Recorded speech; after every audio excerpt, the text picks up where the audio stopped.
faut savoir que l'entrepreneuriat, pour beaucoup de jeunes porteurs de projets, c'est un effet de mode. Donc déjà, ce que nous, on essaie de faire, c'est de véritablement comprendre le pourquoi je veux être entrepreneur.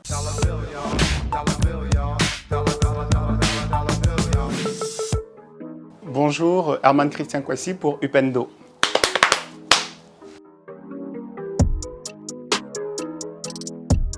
Je suis cofondateur de Incubivoire. Je suis de formation analyste financier avec un master en finance des marchés, un parcours en banque et j'ai aussi un master spécialisé en intelligence économique.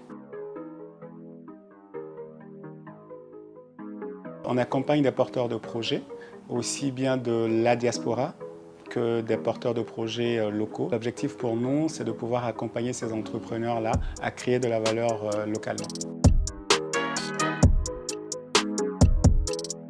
Ça a d'abord été une histoire personnelle.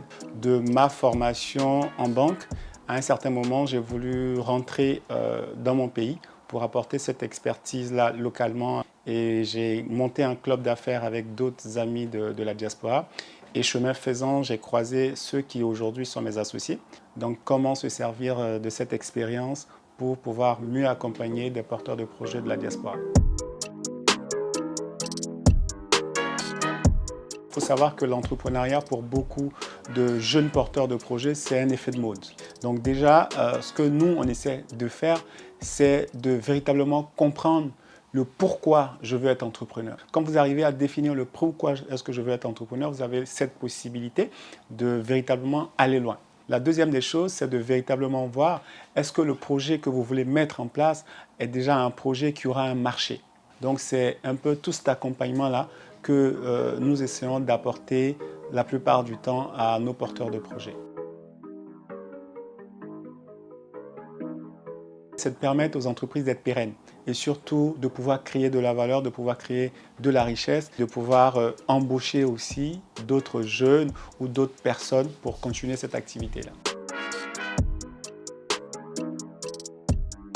Le premier modèle économique qu'on avait, c'était celui de prendre des participations dans la plupart des entreprises qu'on accompagnait. Ce premier modèle économique a montré quand même des limites parce que lorsque vous décidez d'accompagner gratuitement un entrepreneur, il n'a pas forcément des challenges à relever. Donc aujourd'hui, on essaie d'avoir un modèle économique avec une part de bailleurs qui vont financer des formations pour des entrepreneurs et un autre modèle économique où on peut proposer des formations payantes pour des entrepreneurs qui veulent passer à l'échelle.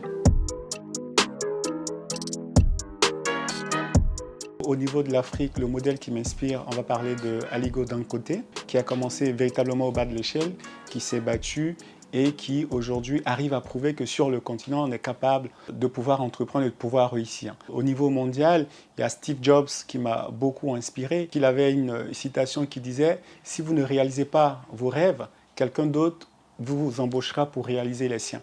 Et je pense que ça, c'est une très belle illustration pour moi dans le monde entrepreneurial. Les 3 conseils que je donnerais à un entrepreneur qui a envie de se lancer, la première chose, c'est de croire en soi. La deuxième chose, lorsque vous commencez quelque chose, essayez d'aller à la fin, vous en tirez une expérience. Et puis la troisième chose, sachez écouter ceux qui sont autour de vous.